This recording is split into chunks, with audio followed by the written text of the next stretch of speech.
Because really these pieces, right? The Yes. child piece and the adult piece that we've Yes. talked about in these last 2 episodes often are occurring side by side. And one piece is impacting the other. I'm Susan Goss, and as a seasoned therapist of more than 15 years, I'm honored to have had the opportunity to gain so much wisdom from so many people and love passing that knowledge on to others. So join me and some of my favorite friends as we share some tangible truths with you. Hey guys, welcome back to the Tangible Truth Podcast. And welcome back, Megan. I'm so appreciative that you were able to stay so we could do a part 2. So thanks. Yeah, absolutely. I'm glad we could. Yeah. And so listen, y'all, listeners, you've got to go back and listen to part 1 with Megan to hear, first of all, everything she's done, where she is right now, and all the intro. So, because we want to get right to it, don't we, Megan? Yeah, we do. And so y'all go back to listen to part 1. And you definitely want to listen to part 1 because we talked about, we're talking about domestic violence. It's the National Awareness Month for domestic violence. And we talked about emphasize children last episode. And so we're going to segue into adults, family. And so going into that, I also said that I was going to clarify a few things about Susan's episode. And Megan, jump in anytime you want to, because I know you've listened. We had Susan here in the studio doing the podcast, and we had wonderful feedback about the episodes with Susan. But on the first episode, there was some questions about, okay, but exactly what left her? How did she go from this to being left a quadriplegic? And I can understand not reading between the lines because she had an allotted amount of time and she had really worked on getting that testimony down pat. And so I just wanted her to be able to just, you share your story. And then the second episode, I will ask some of the hard questions, like, where was God during that? That's a tough question. Yeah, and one that you and I are asked a lot in session. And then let's talk about forgiveness. How did you forgive? And those are the 2 big questions that I asked her. And she, as you heard, did a great job. But what left her quadriplegic, she did not say the word rape, but she was raped during those 5 hours, and for the whole 5 hours, actually. And you and I have heard stories like this before, but not that extended. No, that's the first time I have heard something that extended. Me too. Yeah. Not that extended. And because of it, a lot happened in her body that caused great infection, many tears in her colon, left her septic, gangrene starting to set in, and that is what caused her to lose all 4 limbs. And so that would lead the explanation for that. But the remarkable piece of that story was, like, I think my husband was the one that said, of course, he's medical. And he said that listeners might want to hear that piece, but I've had so many other people, and you yourself as a therapist said, now, it was implied but not said. Yes. So some clarification, like I just said, probably is helpful for some people to make it even more powerful about the miracle that my husband was even saying. The miracle of the whole first episode to me was that she was praying. Oh, my goodness. Through the whole thing. And her abuser told her to stop praying. And she said, you can never shut anybody up and stop anybody from praying. And she prayed. Oh, I think so. So incredible. And I think for so many different reasons, one, that she was able to do that and to stay connected to God in that space. And then we know, when we think about trauma impact as therapists, knowing that when we're not in those spaces alone, that to have somebody with you in that experience shifts the impact. And so for Susan to hold on to that in the middle of what she was experiencing really is incredible. It's incredible. And who was with her in that experience, believe it or not, for some listeners, it's hard to imagine, but her praying kept her with God. Yes. Yes. Yes. So that was a clarification for that. But it was also a segue to get us into adult domestic violence. Because as we clarified with children, under the umbrella of domestic violence is sexual abuse with children. Well, the same, and that's why we started with Susan's clarification, under the same umbrella of domestic violence is sexual abuse. Yes. Which, of course, she was. But for adults, I know that let's start with the same thing we started with last time, and those are stats. Because listeners, again, I think they need to be informed, because here's my statement that I make as a therapist all the time. You don't know what you don't know. Right? Absolutely. So let's give them some information. Megan, I think you've got some. Yes, absolutely. And this is something where, similar to what we shared with children, that I think is where our awareness is increasing, as is, I think, people's willingness to share or to report, just as more awareness is happening in our communities and really across our country. And as people are becoming more familiar with therapy or willing to engage therapy. And one of the statistics that I have seen recently that really just kind of blew my mind is that 1 in 2 women over the course of their lifetime will report some form of intimate partner violence. So 1 in 2 women and about 2 in 5 men. Unbelievable. Which is unreal to me. And then if you look at how much of that, have experienced severe physical violence, that number goes to about 1 in 4 women and about 1 in 7 men have indicated to have experienced severe physical violence. But 1 in 2 women and 2 in 5 men have experienced some form of that, which is unreal to me. It's unbelievable, really, but yet it is true. And so I know that we covered this in first episode, but I just feel it in my spirit that we need to go over again what constitutes abuse. Yes. Because so many people, and we even talked about it in between episodes, so many people have normalized abuse. Absolutely. And so what constitutes abuse, Megan? Yeah. When I look at abuse, I think where I tend to go to divine that picture is any type of harm from one person to another where there is an intention of harm in some form. That may not always be, like intention of harm in that specific moment. That's where it can become a little bit tricky, when, especially in domestic violence situations where things get heated. But there is an intention I'm trying to make that person be quiet. I'm trying to push that person away. I'm doing something to send a message to that person. There's an intention of harm in some way, shape, or form. And that can come out physically with physical violence.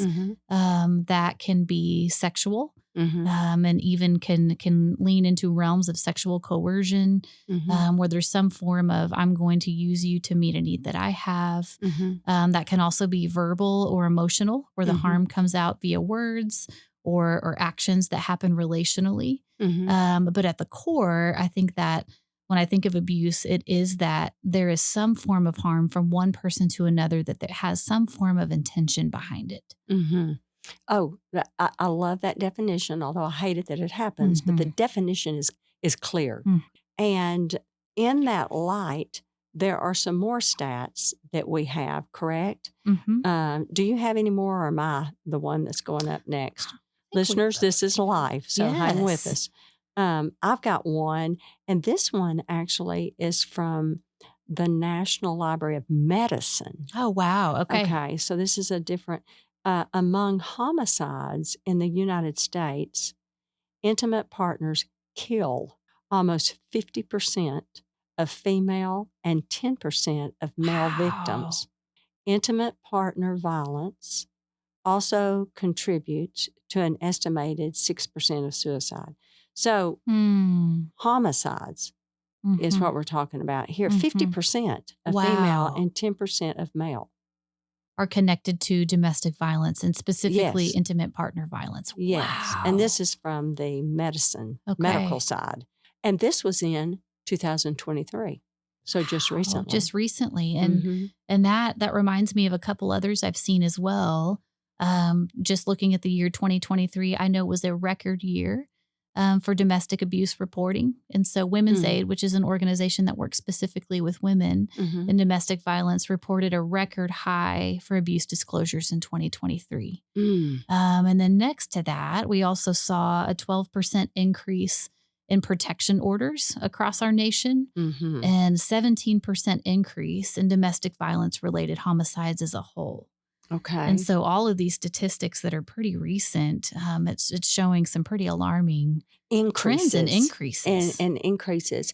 And you had another stat, I believe, on increase that I was very like, I am seeing that in my office a lot. What was that one? Yes. And so looking back at 2023 specifically and looking at protection orders. Yes. The number of, men versus women who are reporting domestic violence, traditionally we've seen a fairly, the number of women has been significantly higher than the number of men. Yes. But we're starting to see that trend shift a little bit. And so this statistic showed that of all of the protection orders recorded in 2023, 61.1% were from women, but 38.9% were from men. Yes. So the increase of women abusing their husband has greatly increased. That is what I was saying. That I'm seeing a trend in that in my couples. I'm a marriage therapist and see some individuals occasionally, but I am a marriage therapist, and I was saying I'm definitely seeing a trend in that. Now, what you and I were talking about is I'm so grateful for finally having the transparency, absolutely, and the vulnerability, and from the husband to report this, because that is what you and I keep saying. These numbers that we're giving you, listeners, are only numbers we get for those that are reporting. And when a wife abuses a husband, that stat has been harder to get because of shame. Just jump in anytime. Yeah. But that is what, that number's been harder to get because I feel shamed, embarrassed, or whatever. But it is becoming now, just like I just heard in your stat, which I'm grateful to hear, that they're reporting it a little bit more. And I was telling Megan listeners that I believe a big part of that is because the stigma of counseling is being dropped more. And I think that, Susan, that's something that I have seen recently as well, whether that be with clients or even just friends that I have engaged with in the community, have heard more stories in connection with men reporting abuse from their wives or from their partners. And I do think it's something that is becoming, people are becoming more willing to share just as the awareness increases and as the stigma with counseling goes down. Because I do think that it's that shame piece that often shows up there. And we also can see in those spaces sometimes that, man, if I were to share that, what does that make me as a man? You know, how might other people see me? Yes. And I feel like I can't respond or I can't fight back with my wife. Because then that might put us in a situation where, if law enforcement is called, then that can look like I am the only one that is engaging in these acts when that's not the case. And so they get stuck. I think men can get stuck in these places. So they don't defend at all. So they, which of course. Yes. But that leaves them being beaten. Absolutely. Yeah, exactly. And then, I think something else that, we talked about briefly, that underneath that domestic violence umbrella, you see verbal abuse and emotional abuse. And when you think about protection orders, which is where kind of that statistic was, what that statistic was looking at that had the men at 38%, is that a protection order can also be handed in instances of extreme emotional or verbal abuse, which has me curious there as well, for how many men might find themselves in that position where they're also enduring verbal abuse or emotional abuse of some kind, but don't feel like they've been able to use their voice to stand up against it. And it feels like that's beginning to shift a little bit.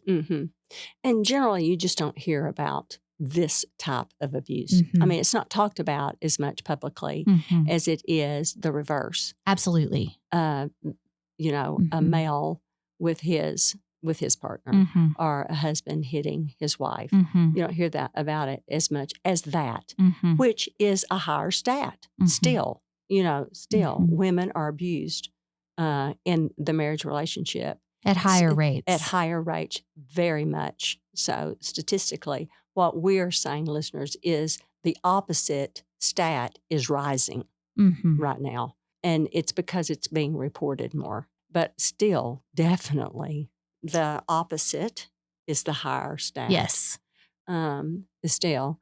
And so we are saying we are huge advocates about if you know it and you see it and you're aware of it, we're going to have our last episode, listeners. We're going to have a guest come.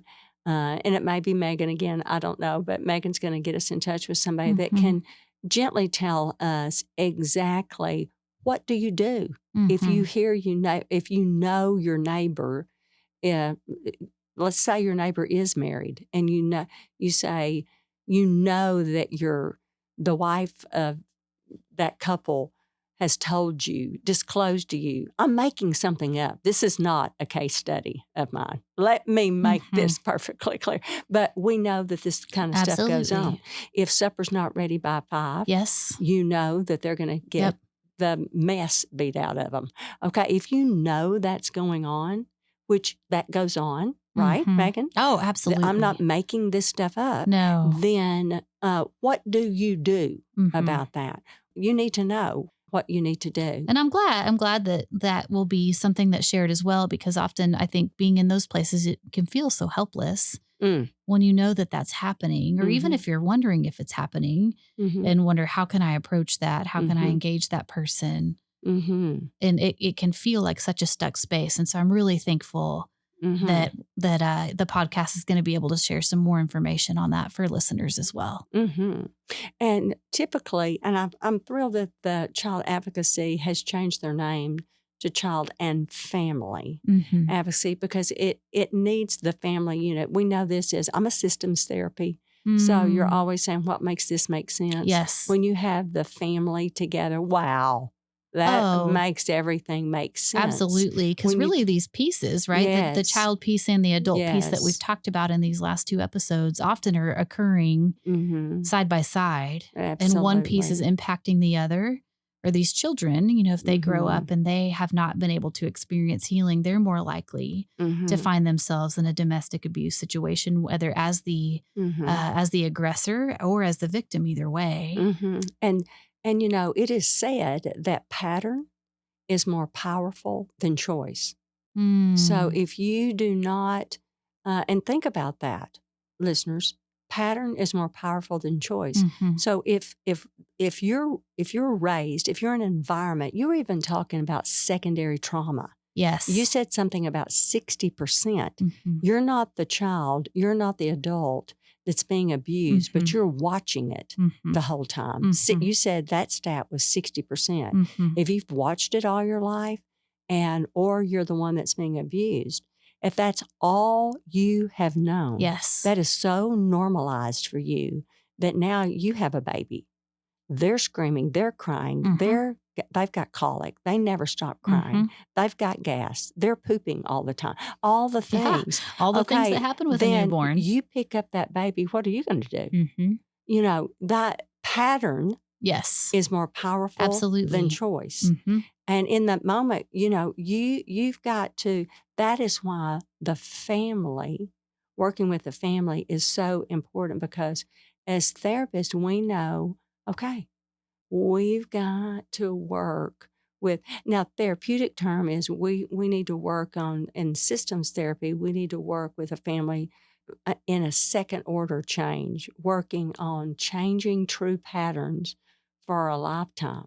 Not just putting a Band-Aid on something. Yes. So really helping, even in divorced homes, we need to be working with custody, mom or dad, and then we've got to get the whole family in here. Yes. And anyway, it's not just a quick fix, but that's why we needed to have this discussion. Yes. Because we want awareness.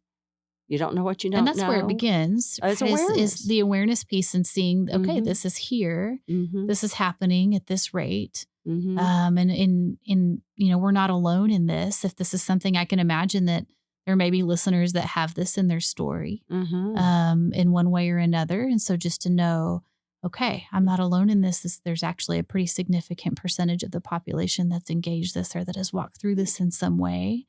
And healing can happen. Yes. Now healing is a big. Now that's a podcast because God. If you listen to Susan's episode, I did those 2 episodes first because I wanted to start with hope. Yes. If you have been abused, or you're Megan, if you're an abuser, you don't have to stay one. Absolutely. And can we get an amen to that? Amen. You do girl. not Yeah. have to stay one. And if you've been abused, there is so much healing that can happen. Your whole center is wrapped around that. And that's what we're about as therapists, is to bring hope and healing, and once we have the alignment with the client to go through someone's story and to walk them through it and to find a place of hope and healing.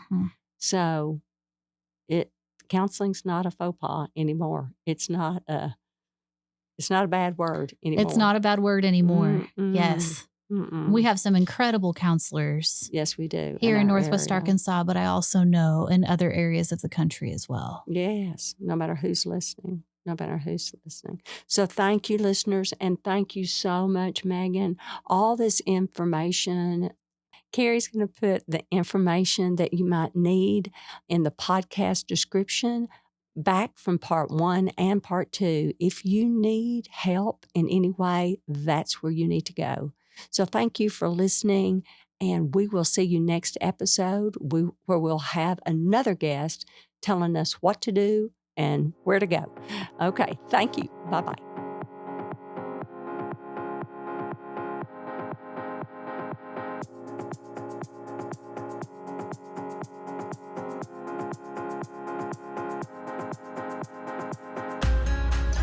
Thanks for listening to the Tangible Truth Podcast, part of the KLRC Podcast Network.